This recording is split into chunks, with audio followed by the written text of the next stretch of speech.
కూటమి ప్రభుత్వం అధికారంలోకి రావాలని చాలా మంది కోరుకుని మొక్కులను తీర్చుకుంటున్నారని, కాకినాడలో సిటీ ఎమ్మెల్యే వనమాడి కొండబాబు గెలవాలని, రాష్ట్ర ముఖ్యమంత్రిగా చంద్రబాబు నాయుడు గెలవాలని కోరుతూ తెలుగుదేశం పార్టీకి చెందిన శ్రీనివాస్, జనసేన పార్టీకి చెందిన లోకేష్లు పాదయాత్రగా వెంకన్న సన్నిధికి వస్తామని మొక్కుకున్నారు.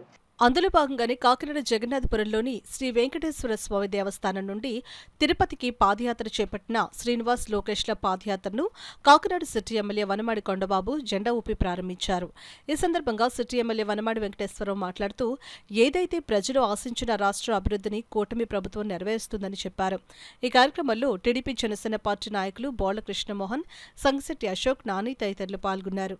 రాష్ట్రంలో ప్రజలందరూ కోరుకునే కాకుండా చాలా మంది మొక్కులు ఉన్నారు. నచ్చిన దేవుళ్ళు, వాళ్ళకి ఇష్టమైన దేవుళ్ళు మొక్కుకొని మొక్కులు తీర్చుకుంటున్నారు. ఇప్పటికే చాలామంది వెంకటేశ్వరని మొక్కున్నారు, చాలామంది అల్లాని మొక్కుకున్నారు, చాలామంది జీసస్ని మొక్కున్నారు. క్రైస్తవులందరూ కూడా, అన్ని వర్గాల ప్రజలు కూడా కూటమి ప్రభుత్వం రావాలని కోరుకున్నారు.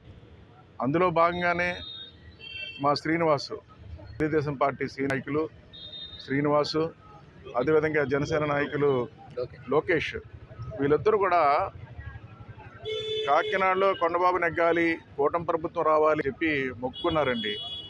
ఈరోజు కాకినాడ వెంకటేశ్వర ఆలయం నుండి తిరుపతి వెంకటేశ్వర ఆలయం వరకు పాదయాత్ర వెళ్ళి మొక్కు తీర్చుకోవడానికి ఈరోజు బయలుదేరారు. ఈరోజు రాష్ట్రాలందరి తరపున, కూటమి ప్రభుత్వంలో ఉండే మా ముఖ్యమంత్రి నారా చంద్రబాబు తరపున, పవన్ కళ్యాణ్ గారి తరపున, బీజేపీ మా నాయకులు, కార్యకర్తలు అందరి తరపున మనస్ఫూర్తిగా అభినందనలు తెలియజేస్తున్నాను. కూడా ఈ సందర్భంగా తెలియజేస్తున్నా, ఈరోజు వీళ్ళ కోరిక నెరవేరింది, కూటమి వచ్చింది. అదేవిధంగా వెంకటేశ్వర దయ వల్ల, అల్లా జీసస్ దయ వల్ల ప్రజలు ఏదైతే అభివృద్ధిస్తున్నారో, అభివృద్ధి ఆశించే విధంగా అభివృద్ధి జరని, భవిష్యత్తులో అనుకున్న ఆశయాలన్నీ నెరవేరాలని ఆ వెంకటేశ్వరని భగవంతుని అందరూ కోరుకుంటూ, ఈ శ్రీనివాసు, లోకేష్ పాదయాత్ర దిగ్విజయంగా సాగి ముందుకెళ్లాలని ప్రజలందరి తరపున, కూటమి ప్రభుత్వం తరపున కోరుకుంటూ